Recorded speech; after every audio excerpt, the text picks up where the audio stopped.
Welcome back. अब हम देखते हैं जी work done by variable force. First last lecture में हमने देखा था work done by constant force. अब वेरिएबल फोर्स में क्या होगा, हमारे पास फोर्स जो होगी हर एंगल पे, हर पॉइंट पे, हर पैच पे हमारे पास वो चेंज हो रही होगी, वेरिएबल हो रही होगी। तो in many cases force does not remain constant during the process of work done या डूइंग वर्क।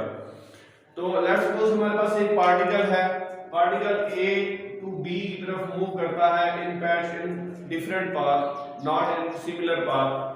इन रैंडम पाथ में ए टू बी की तरफ मूव करता है, हमारे पास ये डिफरेंट पैचेस पर डिफरेंस हमारे पास क्या होगा, वर्क डन होगा। फर्स्ट ऑफ ऑल हमारे पास फर्स्ट पैच क्या है, F1 θ1 delta D1। Last lecture में हमने वर्क डन का फार्मूला पढ़ा था, work done equal to FD F dot D था हमारे पास। फर्स्ट पैच हमारे पास क्या है, F1 θ D1, second F2 θ D2 and up to so on n path तक हम ये जाएंगे। फर्स्ट ऑफ ऑल हम वर्क डन ले लेते हैं F1 F2 F3 and D1 D2 D3 and D n up to so on चलता जाएगा। वर्क डन में फर्स्ट इंटरवल में हमारे पास W1 F1 delta D1 equal to F1 cos θ1 delta D1, यानी कि हमारे पास ये वेक्टर फॉर्म है और ये हमारे पास एंगल की फॉर्म में आ जाएगा। इसी तरह दूसरा पैच जो है F2 के लिए हमारे पास W2 डेल्टा D2 और F and up to so on, यहां से चलते जाएंगे 3 4 5 6 7 8 9 10 up to so on n तक चला जाएगा। ये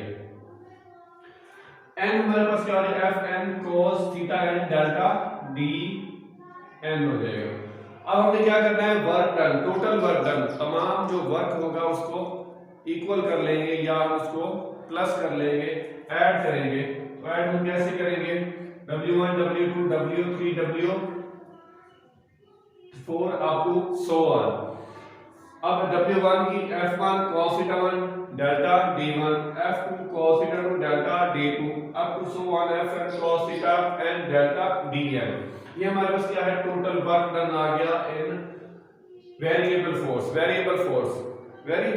एक और आपको एग्जांपल बताता चलूं कि जैसे हम स्प्रिंग के ऊपर फोर्स लगाते हैं, स्प्रिंग क्या करता है, मूव करता है। जैसे जैसे हम फोर्स बढ़ाते जाएंगे वैसे वैसे वो स्ट्रेच होता जाएगा, यानी जैसे ही फोर्स वेरिएबल है तो हमारे पास स्प्रिंग भी वेरिएबल होता चला जाएगा। उसके बाद हम और देखते हैं एग्जांपल, हमारे पास क्या है, एक ब्लास्ट है, एक रॉकेट जा रहा है। रॉकेट क्या करता है, with the passage of time उसके ऊपर मुख्तलिफ फोर्सेस लग रही होती हैं, force of gravity, force of frictional forces हो रही होती हैं, इसी तरह मैनी मोर। तो हमारे पास क्या हो जाता है, उसका पाथ जो होता है वो डिफरेंट होता चला जाता है। In many cases force does not remain constant. इसीलिए हम क्या करते हैं, सबको ऐड कर देते हैं। ऐड करेंगे तो हमारे पास क्या आ जाएगा, summation W total work done equal to I 1 to n, यानी 1 पुट करेंगे, फिर 2 पुट करेंगे, फिर 3 पुट करेंगे, यहां तक up to so on put करते जाएंगे, हमारे पास वर्क डन आता जाएगा F cos θ डेल्टा D1। ये हमारे पास क्या निकला है, total work done by a variable force. और we can explain this graphically by plotting a graph। हम ग्राफ भी बना सकते हैं, ग्राफ के जरिए हम देखते हैं कैसे जो है वर्क डन जो है ऊपर नीचे हो रहा है।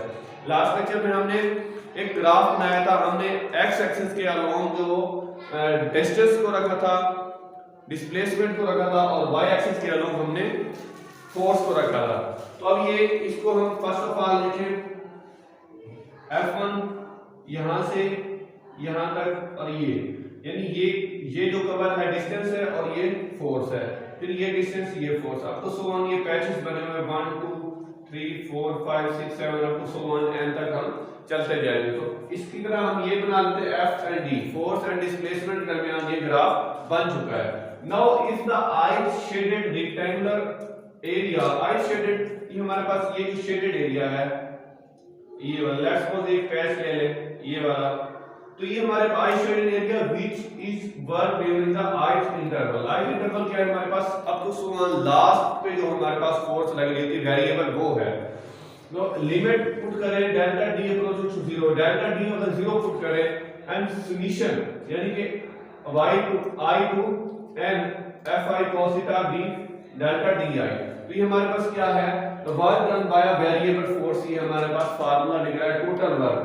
अब मिसाल के तौर पर हम किसी भी पैच पर इसको फाइंड कर सकते हैं, तो टोटल को हम ऐड करके टोटल करके हमारे पास वर्क डन आ जाएगा बाय वेरिएबल फोर्स। नेक्स्ट इसकी बहुत सारी एग्जांपल्स भी हमारे पास, जैसे जैसे हम फोर्स बढ़ाते जाएंगे वैसे वैसे डिस्टेंस बढ़ता जाएगा, या फोर्स कम होती जाएगी डिस्टेंस भी कम होता जाएगा। हमारे पास वर्क था ही बेसिकली ये चीज के किसी भी बॉडी पे अगर कोई फोर्स अप्लाई करें तो वो बॉडी डिस्टेंस कवर करे, डिस्प्लेसमेंट कवर करे in the direction of force, कि वो फोर्स की डायरेक्शन में कुछ डिस्टेंस कवर करते तो हमारे पास वर्क होगा। तो वर्क अब वो तो था कांस्टेंट, लेकिन अब यहाँ वेरिएबल की बात आ रही है। तो वेरिएबल में हमारे पास ये डिफरेंट पैच पे यहाँ पर एंगल और बनेगा, यहाँ पर एंगल और बनेगा, यहाँ पर एंगल और बनेगा। लास्ट लेक्चर में हमने आपको याद हो देखा था डिफरेंट एंगल्स पे हमारे पास डिफरेंट जो थी हमारे पास वर्क आ रहा था, यानी कि पॉजिटिव भी आ रहा था नेगेटिव भी आ रहा था डिफरेंट एंगल पे, यानी लेस देन अगर 90 है तो हमारे पास पॉजिटिव वर्क था, ग्रेटर देन 90 तो नेगेटिव वर्क था। इसी तरह से काफी मोर एग्जांपल्स भी हमारे पास। तो ये हमारे पास work done by variable force. Next gravitational force and आपको सो हम देखते जाएंगे।